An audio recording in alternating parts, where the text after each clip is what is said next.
winding down our first semester. This is the time of the year when we also have a lot of wasted time because of all the testing we have to do, which everybody has to do that. Unfortunate that it takes away from everything else, but that's what we live with. So as of right now, you know, Covington and Allegheny are both in the middle of SOL season. So we have some interruptions here and there with that going on. But we're going to continue to keep on working what we have for the last 7 days that we have students here in our classes.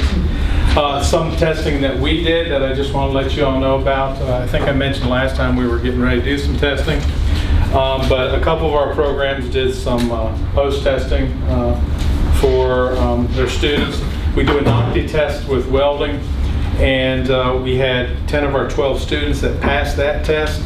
One student was within a 0.9 of passing, and he'll definitely get another shot at it. And our other student will probably get another shot at it too. What we decided several years ago with welding is we don't do the pre-test anymore because we were just wasting all that money on pre-test because they basically know where they are. They know what they need to do to get all that taken care of. So we go straight into a post-test with them, knowing that if we have one or two that hit a bump in the road, we could get them up to speed and get them going. So we'll look to get those two up above that also. One thing I do want to mention about what we do with our welding and our scores, the national average is 55.8. Our average this time was 71.95. We always blow the national average out of the water. So we do very well with that. I can't imagine the schools that are staying so low that it keeps the average at 55.8. But we're doing our part to keep that national average up there a little bit higher. We also did our culinary arts students did the ServSafe test. ServSafe is something that they can take straight out to the industry, and you see them hanging on walls in restaurants and everything, showing that they have met those qualifications. One student that we had a few years ago, we just had in the office in the last month, he mentioned how he got more money. He's working in a grocery store, and he got more money because he was working with produce because he had that ServSafe certification.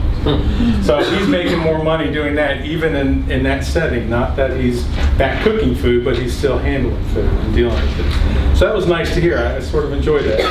But the pass rate is 75% for the ServSafe test. And out of 13 students, 12 of our students did pass it. And hopefully maybe we can get that other one above that too. But our average of all of our students' scores was 84.69%. So it did very well. Did very well with the testing. So we do still have other testing that we'll do finalized testing later in the year. We got some pre-testing coming up with several programs. So yeah, just like SOLs, we also have testing that needs to be done. Because as you know, students on standard diploma have to get a credential for their diploma. So we're doing the best we can to help those students gain those things too. Anybody have any questions of anything that's going on here currently?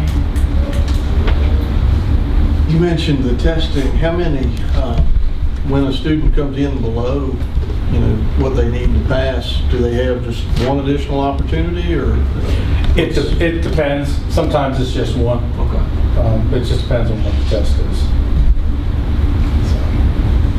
So like I said, most of our programs we'll do a pre-test with. But for welding, I mean, he's known exactly what they have to have. So, and they get worn out during the junior year on print reading and all that type of stuff. So they're ready to take the test early on in the year this year. Any other questions?